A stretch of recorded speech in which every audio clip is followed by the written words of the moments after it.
I bid you welcome.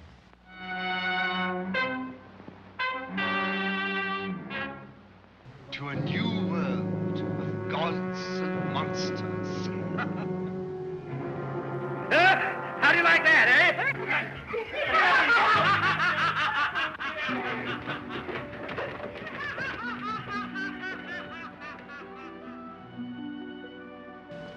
Even a man who's pure at heart and says his prayers by night may become a wolf when the wolfbane blooms and the moon is full and bright.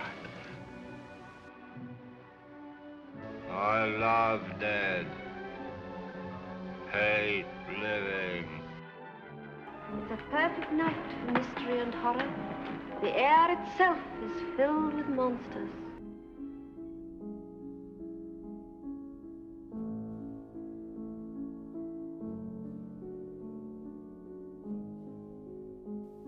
Don't step on it. It might be Lon Chaney. How's that for a catchphrase? It was a legitimate and popular one, well known to filmgoers of the late 1920s. It refers to the legendary actor's ability to shapeshift his facial features, body, and overall characteristics with the use of makeup and sheer willpower. Make no mistake, Lon Chaney was more than an actor. He was a pioneer for film makeup and the performance arts in general. Today he is most remembered for his performances as the monsters Quasimodo in Universal's The Hunchback of Notre Dame, Eric in The Phantom of the Opera, and the Man in the Beaver Hat in MGM's London After Midnight, the infamous 1927 Lost film. But these are only a small handful of Chaney's performances. So sit back, relax, and enjoy a look at an unparalleled silent era performer's legendary journey who became known as the Man of 1,000 Faces. I'm Ian the Wolfman, and this is the Monster Archives.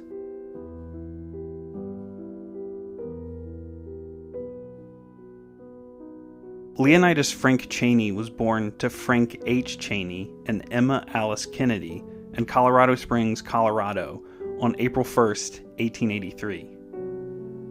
Frank was a barber by trade and of English and French ancestry. Emma was of Scottish, English, and Irish descent. Her father, Jonathan Ralston Kennedy, founded the Colorado School for the Education of Mutes, now the Colorado School for the Deaf and Blind, in 1874. Frank Chaney and Emma Kennedy met there. Frank's grandfather was Congressman John Chaney from Ohio. Frank and Emma Chaney were deaf, and as a child of deaf adults, Lon became skilled in American Sign Language. His gift of pantomime and body language is credited to learning to communicate with his parents virtually from birth. It was a skill that was perfect for the silent era of film. Unsurprisingly, Lon developed an early interest in acting, and at the age of 18, joined his brother John's theatrical company in 1902, beginning to travel with popular vaudeville and theater acts. For the next few years, he toured the Hard Knocks circuit, acting, singing, dancing, and doing comedy routines in everything from stock companies to burlesque. When necessary, he painted scenery and stage managed. He proudly carried a membership card in the Stagehands Union to the day that he died. In 1905, at the age of 22, Chaney married 16-year-old singer Cleva Creighton. Together, they had one son in 1906, Creighton Tull Chaney, who would one day rise to his own superstardom under his father's name. The Cheneys continued touring, settling in California in 1910. Marital troubles developed between Lon and Cleva, and on April 30th, 1913, Cleva went to the Majestic Theater in downtown Los Angeles, where Lon was managing the Kolb and Dill Show, and attempted suicide by swallowing mercuric chloride. The suicide attempt failed, but it ruined her singing career. The ensuing scandal and divorce forced Chaney out of the theater and into film. Creighton would reside in various homes and boarding schools for the following years. Chaney arrived at Universal Studios in 1913, where he worked under contract doing bit or character parts. He was already skilled in makeup, thus gaining him many parts in the highly competitive casting atmosphere. Chaney remained under contract at Universal through 1917, where he befriended the husband-wife director team of Joe DeGrasse and Ida Mae Park, who gave him substantial roles in their pictures and further encouraged him to play macabre characters. In 1915, Chaney married one of his former colleagues in the Kolb and Dill Company, a recently divorced chorus girl named Hazel Hastings. The new couple gained custody of 10-year-old Creighton, who had been in homes since Lon's divorce from Cleva 2 years prior. By 1917, Chaney was a prominent actor at Universal Studios, yet his salary did not reflect his status. When Chaney asked for a raise, studio executive William Sistrom replied, "You'll never be worth more than $100 a week." Chaney left Universal shortly after. Although he still regularly played in films at the studio, he simply wasn't exclusive to the studio. Universal presented Chaney, Dorothy Phillips, and William Stoll as a team in The Piper's Price in 1917. In succeeding films, the men alternated playing lover, villain, or other man to the beautiful Phillips. Actress Claire DeBry would occasionally join the trio. The films featuring the group were so successful, Universal produced 14 films from 1917 to 1919 featuring Chaney, Stoll, and Phillips. Chaney's friends Joe DeGrasse and his wife Ida Mae Park usually directed the films. Many consider Chaney's performance in William S. Hart's film Riddle Gone in 1918 for Paramount Pictures as the role where his talents as a character actor were truly recognized by the industry. When Chaney was away, branching out in films for other studios, Stoll and Phillips would continue on as a duo until his return. The pair starred in The Heart of Humanity in 1918, joined by the infamous Erich von Stroheim for the villain role that could easily have been played by Chaney. The film Paid in Advance, released in 1919, was the group's final film together. Stoll was sent to Africa by Universal to scout locations for an upcoming film. En route from one city to the next, Stoll was in the caboose of his train when it was hit by another. He was killed instantly. The majority of the group's films are now considered lost, but a few, including Triumph and Paid in Advance, survive in private collections or European and Russian archives. Chaney's big break came through playing a con man posing as a cripple known as the Frog in George Lone Tucker's The Miracle Man, released in 1919 for Paramount Pictures. Director Tucker had auditioned contortionist, but found none to his liking, so he asked Chaney to give it a try. The actor managed to wrap his legs around themselves in such a convincing manner that his scene of being cured by jarring them loose stunned Tucker and later audiences. Chaney would later confess to the pain it caused. "Tucker didn't speak and the sweat rolled off me," Chaney told journalist Ruth Waterbury. "Finally, I heard a single whispered word from him. 'God,' Tucker said. 'I wanted to say it too, but not for the same reason.'" This performance displayed not only Chaney's acting ability, but also his talent as a master of makeup. This paved the way for more startling and painful roles to come. The film garnered high critical praise and grossed over $2 million, putting Chaney on the map as America's foremost character actor. Following his role in The Miracle Man, Chaney continued to showcase his painful and unconventional makeup and contortionist abilities in crime and adventure films like The Penalty in 1920, where he played a gangster with both legs amputated. This was the first of 5 films Chaney would make with director Wallace Worsley, the final being The Hunchback of Notre Dame. Chaney appeared in 10 films directed by Todd Browning, often portraying disfigured and mutilated characters, including carnival knife thrower Alonzo the Armless and The Unknown for Metro-Goldwyn-Mayer. The film was directed by Browning and co-starred Norman Carey, who appeared alongside Chaney in both The Hunchback of Notre Dame and The Phantom of the Opera. A young Joan Crawford made her major breakthrough playing Chaney's love interest in the film, which was produced by Irving Thalberg. Crawford stated that she learned more about acting from watching Chaney work than from anyone else in her career. It was then, she said, I became aware for the first time of the difference between standing in front of a camera and acting.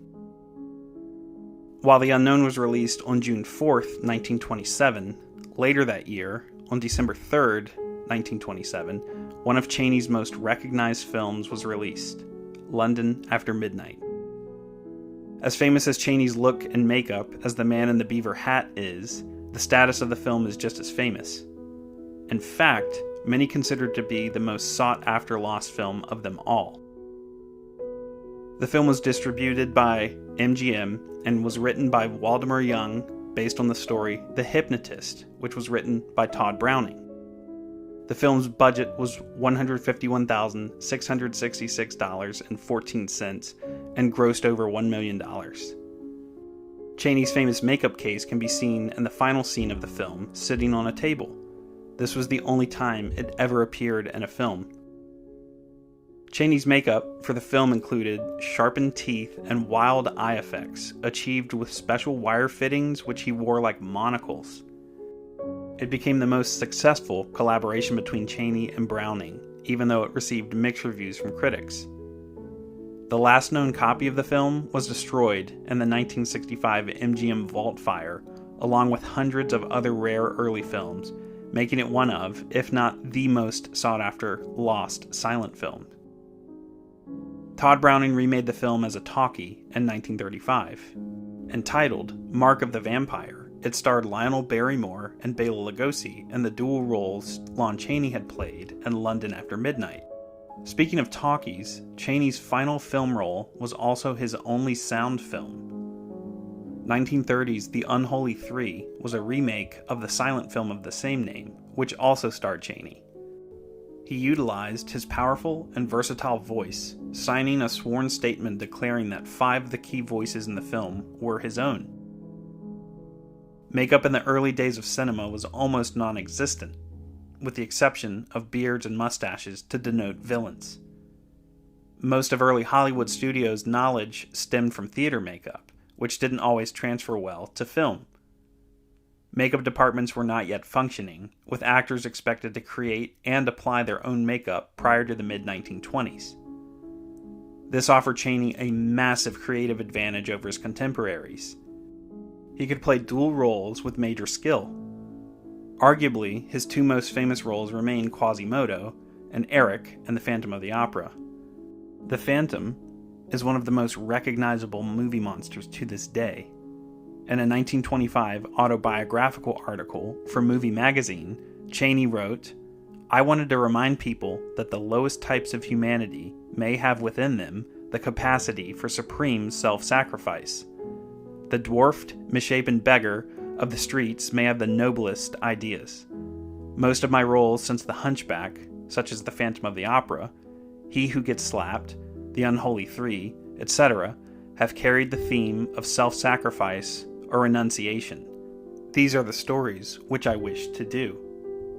Chaney referred to his expertise in both makeup and contorting his body to portray his subjects as extraordinary characterization. Chaney and his wife Hazel led a discreet private life distant from the Hollywood social scene. He warned his son Creighton to avoid Hollywood and show business. Chaney did minimal promotional work for his films, purposefully grooming a mysterious image. From 1925 through 1930, the final 5 years of his film career and life, Chaney worked exclusively under contract to MGM. His portrayal of tough-as-nails Marine drill instructor in Tell It to the Marines in 1926, one of his personal favorite films, earned him the affection of the Marine Corps, who made Chaney their first honorary member from the motion picture industry. Chaney also earned the respect and admiration of numerous aspiring actors to whom he offered friendship and mentoring assistance. One of these actors was a man named Boris Karloff.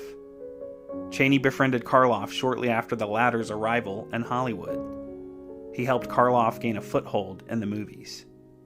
Here's the advice offered to Boris Karloff. Find something no one else can or will do. The secret of success in movies lies in being different from anyone else. Karloff always spoke kindly of Chaney as a good friend and colleague.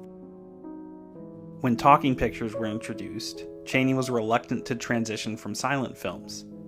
Due to personal reasons, he felt that silent films were the only kind of performance art that his deaf parents could enjoy, as well as anyone else, and with sound, that equity was taken away from them. Chaney was far from the only person who felt that way. Colleague and friend Todd Browning also felt hesitant about the transition. Shortly after wrapping filming on The Unholy Three in 1930, Chaney was diagnosed with throat cancer. In the winter of 1929, during the filming of Thunder, Chaney's penultimate film, he developed pneumonia. His condition was exacerbated when fake snow lodged in his throat during filming, which caused a serious infection. Despite aggressive treatment, his condition gradually worsened, and he died of a throat hemorrhage on August 26, 1930, in a Los Angeles, California hospital. His funeral was held on August 28th in Glendale, California. Honorary pallbearers included Paul Byrne, Hunt Stromberg, Irving Thalberg, Louis B. Meyer, Lionel Barrymore, Wallace Beery, Todd Browning, Lou Cody, and Ramon Navarro. The United States Marine Corps provided a chaplain and honor guard for his funeral. While his funeral was being conducted, all MGM studios and offices observed 2 minutes of silence. Irving Thalberg eulogized Chaney as a diamond in the rough, for he could be very hard. Chaney was interred at Forest Lawn Memorial Park Cemetery in Glendale, next to the crypt of his father. His wife Hazel was interred there upon her death in 1933. In accordance with his will, Chaney's crypt remains unmarked. In 1929, Chaney built a stone cabin in the remote wilderness of the eastern Sierra Nevada near Big Pine, California, as a retreat, hiring Paul R. Williams. Located in the Inyo National Forest, the cabin still stands, though it is not open to the public. Following his death, his wife Hazel donated his famous makeup case to the Los Angeles County Museum. The case is occasionally displayed to the public. Chaney is a star on the Hollywood Walk of Fame, located on Hollywood Boulevard. The Stage Theater, as the Colorado Springs Civic Auditorium, is also named after him. Chaney's mark on history is undisputed. He changed the world of cinema forever, bringing to life some of the most famous and recognizable Universal monsters of them all. Had Chaney not died, however, the landscape of Universal horror films could have been extremely different. Todd Browning would direct Universal's Dracula, which was released in 1931. Bela Lugosi brought the undead count to the silver screen, forever changing the world of cinema and pop culture. However, Lon Chaney was Browning's first choice to portray the vampire. The Man of a Thousand Faces remains one of the pillars of the silent era of Hollywood.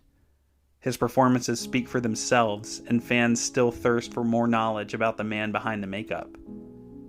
Chaney once quoted, "My whole career has been devoted to keeping people from knowing me."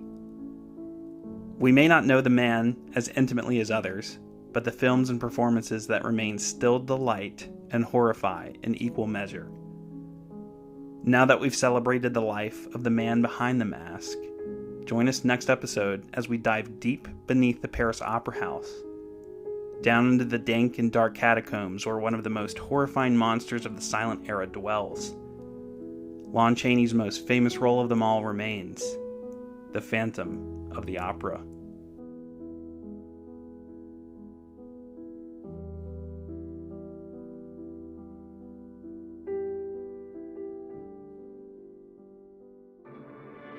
This episode of the Monster Archives was written and produced by me, Ian Bates. For more on the Monster Archives, including scheduling updates and news, be sure to follow @Universal Studios Monsters on Instagram. And thank you for listening.